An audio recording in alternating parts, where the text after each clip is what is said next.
Bright root YouTube চ্যানেলে তোমাদের স্বাগত। আজকের ভিডিওতে West Bengal state university 4th সেমিস্টারের মিল বেঙ্গলি সাপ্লিমেন্টারি এক্সামের সাজেশানগুলি দেখে নাও। এই কোশ্চেনের আনসার যদি তোমাদের পিডিএফ আকারে প্রয়োজন হয় তাহলে তোমরা আমাদের হোয়াটসঅ্যাপ নাম্বার 7501182206 এই নাম্বারে হোয়াটসঅ্যাপ করে পিডিএফ আনসারটি কালেক্ট করতে পারো, যার মূল্য মাত্র 99 রুপিস। 10 নম্বরের জন্য যে প্রশ্নগুলি পড়বে তার প্রথম প্রশ্ন, রূপক সাংকেতিক রচনায় রবীন্দ্রনাথের কৃতিত্ব আলোচনা করো। নাট্য সাহিত্যে শম্ভু মিত্রের অবদান আলোচনা করো। নাট্য সাহিত্যে বিজন ভট্টাচার্যের কৃতিত্ব আলোচনা করো। বাংলা নাট্য সাহিত্যের ধারায় নাট্যকার মন্মথ রায়ের বিশিষ্টতার পরিচয় দাও। বাংলা নাট্য সাহিত্যের ধারায় দ্বিজেন্দ্রলাল রায়ের অবদান আলোচনা করো। নূরজাহান নাটকে অপ্রধান চরিত্র হিসাবে লয়লা চরিত্রের গুরুত্ব বিচার করো। ট্র্যাজেডি হিসাবে নূরজাহান নাটকের সার্থকতা বিচার করো। বাংলা ছোট গল্প রচনায় আশাপূর্ণা দেবীর কৃতিত্ব আলোচনা করো।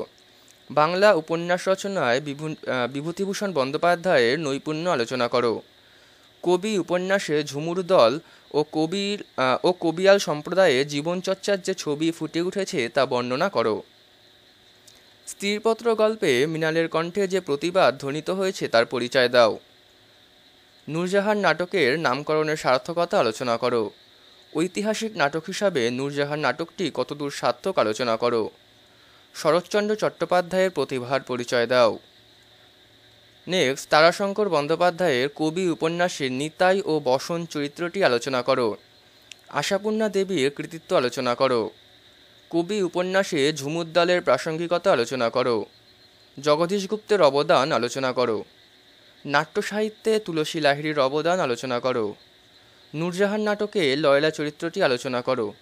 মিল বেঙ্গলি সিলেবাস যেহেতু অনেকটাই বড়, তাই কোশ্চেন হয়তো একটু বেশি হয়েছে। তোমরা কষ্ট করে যে কোশ্চেনগুলি আমি দিয়েছি সেগুলো অবশ্যই খুব ভালো করে তৈরি করবে।